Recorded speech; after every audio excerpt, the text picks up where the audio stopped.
Perbarui ilmu Islam kamu bersama Religiuan di tv1news.com dan TV1 Connect.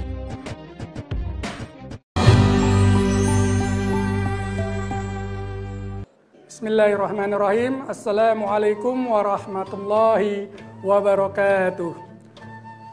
Innal hamdalillah nahmaduhu wa nasta'inu wa nastaghfiruhu wa na'udzubillahi min syururi anfusina wa min sayyiati a'malina. Man yahdihillahu fala mudilla lahu wa may yudlil fala hadiyalah. Asyhadu an la ilaha illallah wahdahu la syarikalah wa asyhadu anna Muhammadan abduhu wa rasuluh la nabiyya ba'dah. Allahumma sholli ala sayyidina Muhammadin wa ala alihi wa ashabihi ajma'in, amma ba'd. Alhamdulillah. Puji dan syukur kehadirat Allah Subhanahu wa taala yang senantiasa memberikan kita nikmat, terutama nikmat iman, nikmat Islam, nikmat kesehatan, dan alhamdulillah dengan nikmat-nikmat itu kita bisa meningkatkan kualitas ibadah kita kepada Allah Subhanahu wa taala. Dan kita sebagai umat Nabi Muhammad SAW jangan lupa untuk selalu bersalawat kepada Nabi Muhammad SAW. Dengan salawat itu akan mendapatkan insya Allah syafaat dari beliau di hari kiamat nanti. Amin ya rabbal alamin. Para jamaah, Assalamualaikum Nusantara yang berbahagia, yang selalu senantiasa tidak berputus asa untuk menuntut ilmu. Hari ini saya akan sampaikan tentang jaga masa mudamu sebelum masa tuamu. Allah Subhanahu wa taala berfirman, wal asr, demi masa, demi asar, innal insana lafil urs. Sesungguhnya setiap manusia itu, setiap diri-diri manusia itu khusr, di dalam kerugian yang nyata, rugi. Walaupun setiap tahun dia mendapatkan miliaran pendapatan yang luar biasa setiap tahunnya. Walaupun kedudukannya sangat luar biasa. Walaupun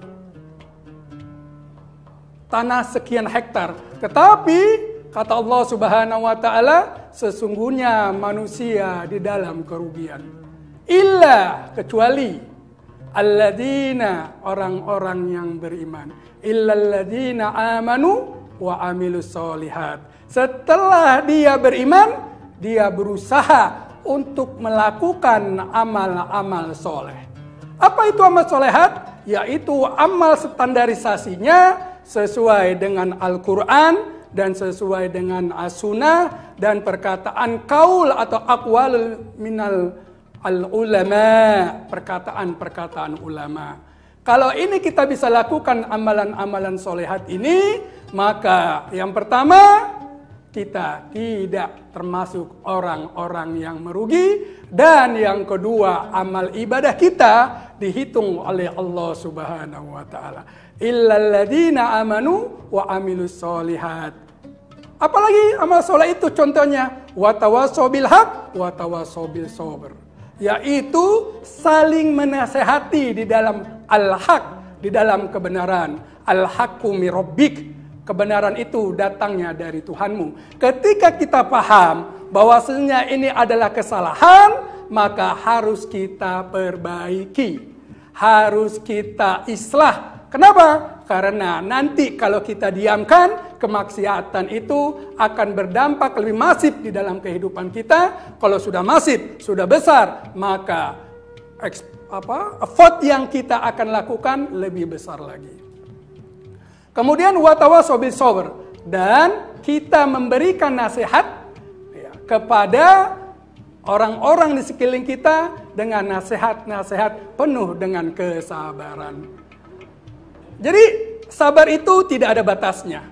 Terus kita melakukan kesabaran untuk melakukan nasihat-nasihat kebenaran. Jadi ada 4 kunci bahwasanya orang itu tidak akan merugi di pandangan Allah Subhanahu wa taala. Yang pertama yaitu beriman. Alhamdulillah kita sudah beriman. Tapi iman saja tidak cukup, harus melakukan amal soleh. Amal soleh itu banyak sekali yang kita lakukan. Kemudian yang ketiga, yaitu melakukan nasihat yang benar, yang hak. Yang keempat, sabar dalam menyampaikan nasihat-nasihat kepada saudara-saudara kita. Maka menurut Imam Syafi'i rahimakumullah, apabila Allah tidak menurunkan hujjah atau ayat-ayat lain selain surat Al-Asr ini, maka ini sudah cukup, manusia sudah paham fungsi kehidupannya di muka bumi ini. Lauma anjalallah hujjatan ala khulqihi illa hadhihi surah lakafathum. Kalau seandainya Allah Subhanahu wa taala tidak menurunkan hujjah surat-surat lain dari Al-Qur'an untuk makhluknya, maka surat ini sudah cukup menjadi hujjah yang kuat fungsi kita sebagai khalifah di muka bumi. Maka daripada itu khususnya yang kami sampaikan untuk hari ini adalah orang-orang muda. Rasulullah Shallallahu Alaihi Wasallam bersabda, "Iktani khamsan qoblal khamsin." Jaga 5 perkara sebelum 5 perkara yang lain datang menghampiri kehidupanmu.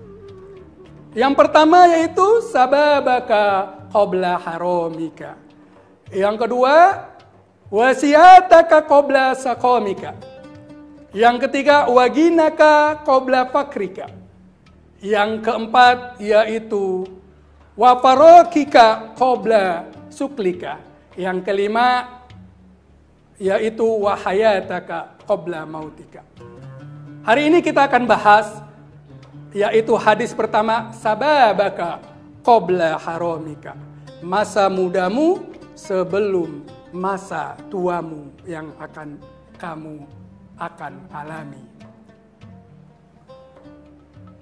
Ma'asyiral muslimin, para jamaah, assalamualaikum Nusantara.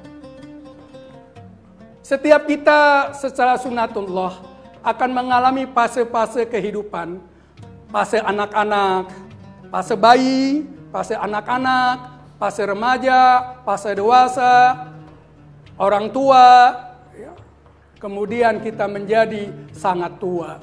Ini fase yang akan kita alami dan ini adalah sunatullah yang tidak satu orang pun dapat mencegah sunatullah ini. Kemudian masa muda kita ini harus kita jaga. Alhamdulillah kita masa muda, masa yang kuat. Tetapi lebih baik kekuatan kita ini kita laksanakan ibadah kepada Allah Subhanahu wa taala. Dan kita jangan mengandalkan kedua orang tua kita sebagai orang muda. Ada mahfuzat mengatakan, peribahasa bahasa Arab, laisa fata, bukan seorang pemuda, mayaqulu kana abi. Ini loh bapakku, ini loh orang tuaku. Bukan, itu bukan Islam, ajarannya bukan. Bukan seperti orang itu masa muda kita. Bukan itu yang kita akui. Tetapi walakin al-fata, tetapi orang muda itu mayaqulu, dia mengatakan ha anadha, inilah saya. Dan ini kita tunjukkan masa muda kita. Kita tidak mendompleng nama besar siapapun, ayah kita, orang tua kita tidak, tetapi kita tunjukkan wibawa kita sebagai orang muda. Kenapa? Karena orang muda luar biasa. Al-Fatih, masa mudanya. Kita tahu bagaimana sejarahnya. Bukhari, nama aslinya adalah Muhammad bin Ismail. Masa mudanya luar biasa. Waktu Bukhari, Muhammad ini kecil dalam keadaan buta, tetapi orang tuanya, ibunya selalu sholat tahajud dan tidak lupa setelah sholat tahajud membaca Quran, berharap mata dari anaknya Bukhari ini, Muhammad ini, dikembalikan penglihatannya. Datanglah suatu malam, mimpi ibunya didatangi oleh Nabi Ibrahim, wahai ibu, anakmu Allah kembalikan penglihatannya. Kemudian dengan kekuatan, nikmat yang Allah berikan kepada Bukhari Muhammad ini, karena beliau tinggal di Bukhara, kemudian disebut nama Bukhari, maka untuk mengkhususkan namanya Al-Bukhari. Nama aslinya adalah Muhammad, Abu Muhammad, ya, bin Ismail. Masa mudanya luar biasa beliau ini. Beliau habiskan untuk menuntut ilmu. Karena ilmulah yang bisa membahagiakan siapa saja, diri kita dan orang lain. Dia tidak pernah mencatat ketika kuliah. Tetapi luar biasa Allah memberikan kekuatan yang luar biasa. Kenapa? Karena kedua orang tuanya berhati-hati sekali memberi makan kepada Al-Bukhari ini. Kemudian dia manfaatkan untuk menuntut ilmu. Masya Allah, ketika di kuliah tidak pernah mencatat, kalau bahasa sekarang dibully Imam Al-Bukhari karena nggak pernah mencatat, dikumpulin itu semua teman-temannya. Kemudian Bukhari ya menjelaskan semua pelajarannya termasuk hadis, 150 hadis beliau hafal apa yang disampaikan syekh-syekhnya waktu di kuliah tersebut. Masya Allah, ya, itu masa muda kita habiskan untuk menuntut ilmu. Kemudian kita lihat di masa muda ini siapa lagi? Kita buka di surat Al-Kahfi, 7 pemuda masuk surga karena tidak mau sujud kepada raja yang zalim. Mereka bersembunyi di gua Al-Kahfi. Kemudian mereka awal. Ingatlah ya, ketika para pemuda ini berdoa kepada Allah Subhanahu wa taala. Doanya luar biasa. Wahai lana min amrina rosada, ya Allah, sempurnakanlah hidayah-Mu kepada kami untuk urusan kami. Kemudian doanya didengar oleh Allah Subhanahu wa taala. Pemuda yang penuh dengan tauhid ini. Dan ini harus kita contoh. Pada robna ala alanihim fil kafi sinina adada. Kemudian Allah tutup telinga mereka dan Allah tidurkan mereka selama 350 tahun. Jadi Allah tutup dulu telinganya. Kenapa kita bangun? Karena telinga kita mendengar sesuatu yang berisik, maka kita bangun. Nah, Allah tutup telinganya, tidur sampai 350 tahun. Allah berikan tanda kekuasaan kepada orang-orang yang masa mudanya itu dia gunakan. Ini loh saya, bukan ini loh harta bapak saya, ini loh perusahaan bapak saya, bukan. Tetapi ini saya, dan saya akan lebih mampu bertauhid, membela agama Allah, dan sukses dunia maupun akhirat. Itulah seorang pemuda yang didambakan oleh Allah Subhanahu wa taala. Kemudian yang terakhir, siapa lagi pemuda yang kita bisa beri contoh? Yaitu Imam Al-Mahdi, keturunan dari Nabi Muhammad SAW yang nanti dibaiat oleh umat muslim, tetapi sedikit sekali yang membaiat beliau. Kenapa? Karena hanya orang-orang yang melakukan haji saat itu sedikit sekali. Kenapa sedikit? Sekitar 330 orang. Karena musim penyakit yang luar biasa. Mungkin corona ini, mungkin. Wallahu alam bisawab. Cuman 330 yang memberikan baiat kepada Imam Mahdi. Dan Imam Mahdi lah yang akan memberikan kemenangan demi kemenangan kepada umat muslim, adalah seorang pemuda. Para jamaah, Assalamualaikum Nusantara. Di zaman Rasulullah SAW ada 2 pemuda yang sangat mencintai Rasulullah SAW. Mereka ini kakak adik, Mu'adz bin Afra dan Muawidz bin Afra. Mereka masih belasan umurannya, tapi cintanya kepada Allah, cintanya kepada Rasulullah jangan ditanya lagi. Mereka ingin membunuh yang namanya Abu Jahal, yang telah menghina Rasulullah SAW pada saat perang Badar. Mereka datangkan pamannya di situ. Ya paman, Abdurrahman bin Auf. Yang mana yang namanya Abu Jahal? Apa yang kau inginkan? Aku ingin bunuh dia. Kenapa? Karena dia telah melecehkan Nabi Muhammad SAW, junjungan kami, cintanya kami. Kemudian Abdurrahman bin Auf melihat Abu Jahal dari kejauhan, dilindungi 10 barisan lengkap dengan senjata perang. Tidak ada takutnya kedua pemuda ini. Dia pacu kudanya. Ya. Menghantam 10 lapisan para prajurit-prajurit Abu Jahal. Kemudian Mu'adz bisa menjatuhkan Abu Jahal di penggal kaki kudanya Abu Jahal dan Abu Jahal terjatuh. Kemudian apa yang terjadi? Abu Jahal pun dapat dilukakan. Tapi sayang, Mu'adz meninggal. Kemudian disusul oleh adiknya, kena sabetan pedang. Kemudian tangannya itu ya, sangat luar biasa parahnya dan ingin putus. Kemudian apa yang terjadi? Oleh Mu'adz tangannya ditarik, diinjak, kemudian ditarik, putuslah tangan itu. Kemudian lanjut lagi berperang. Jihadu fi sabilillah. 2 pemuda. Dan ini sangat luar biasa. Bagaimana pemuda-pemuda kita masa sekarang ini? Kalau kita sholat subuh, yang ada umurnya 50, 60. Ya, mana pemuda kita?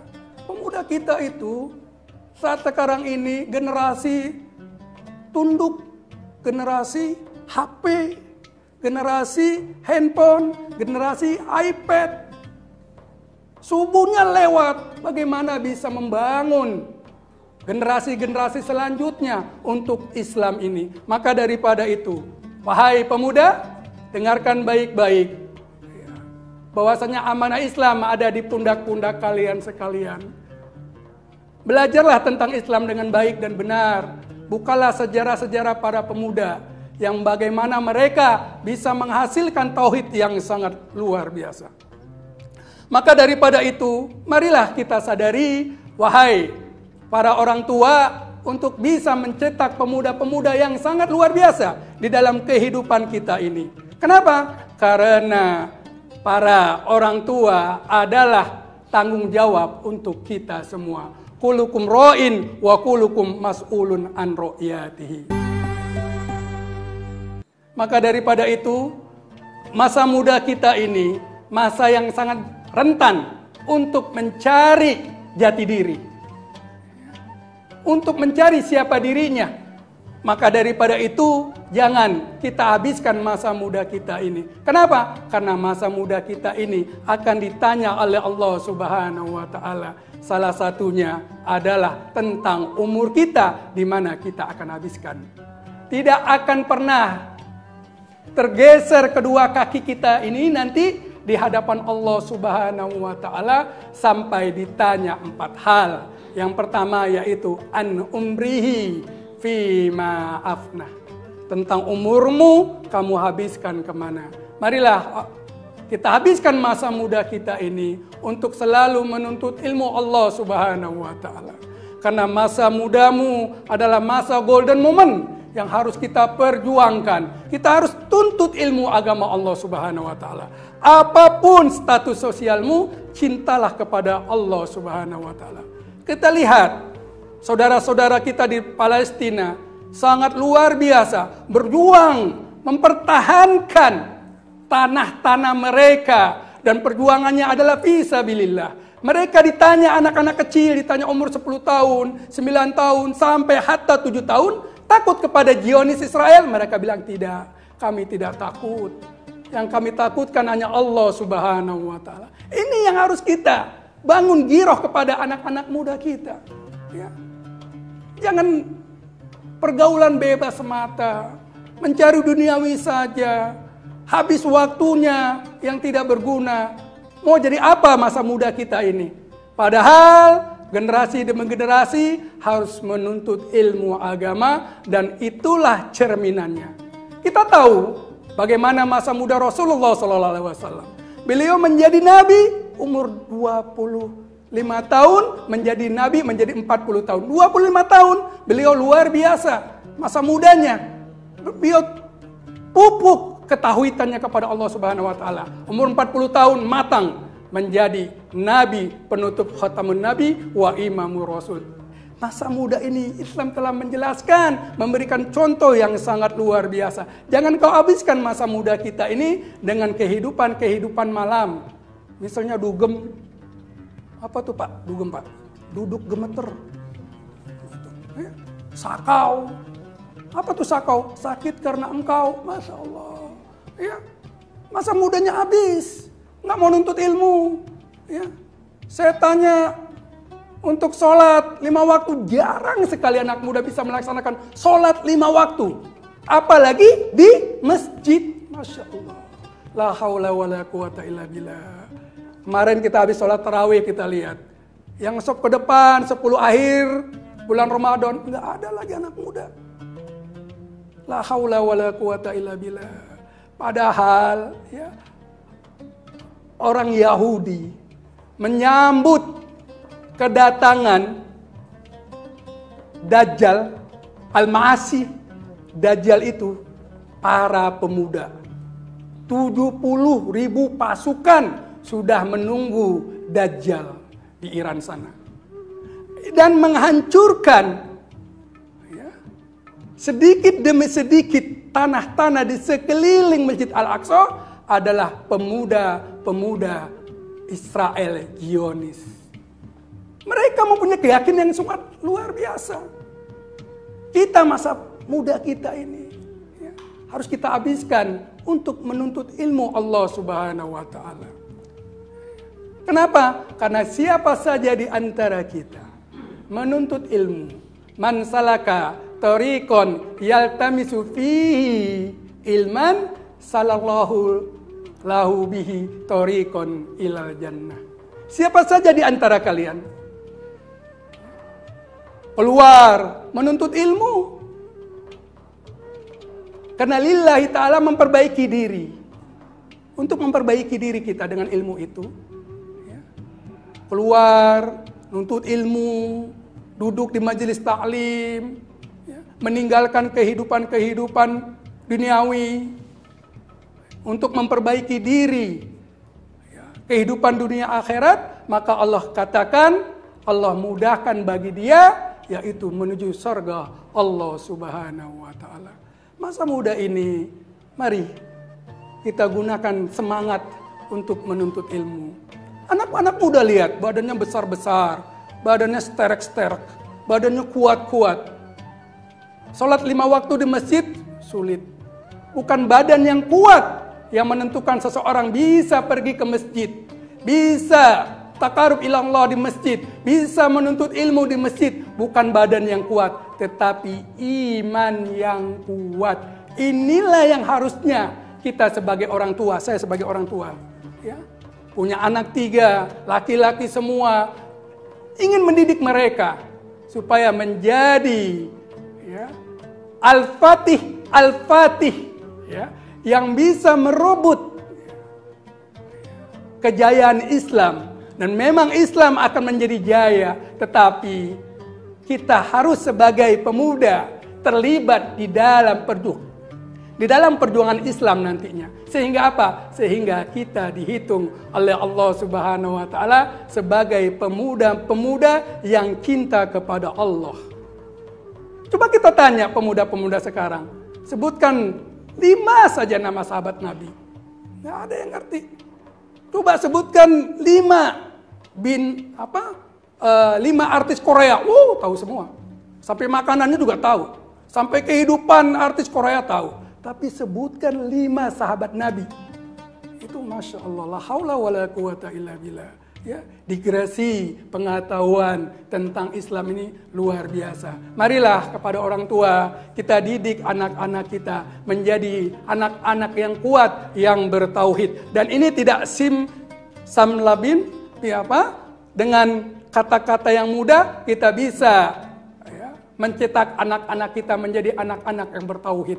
Tetapi kita sebagai orang tua harus memberikan contoh kepada anak-anak kita sehingga mereka mempunyai uswatun hasanah, yaitu pertama Rasulullah SAW, para sahabat, para tabi'in, para tabiut, dan kita sebagai orang tua. Ajak anak-anak kita ke masjid untuk beribadah kepada Allah Subhanahu wa Ta'ala. Dibiasakan cinta kepada masjid, cinta kepada rumah Allah, dan insya Allah Allah cinta kepada kita semua, terutama kepada orang-orang penerus kita, yaitu anak remaja. Mudah-mudahan tergerak hati kita untuk mendidik anak kita menjadi anak-anak yang soleh dan soleha. Subhanaka Allahumma wa bihamdika asyhadu an la ilaha illa anta astaghfiruka wa atubu ilaik. Assalamualaikum warahmatullahi wabarakatuh.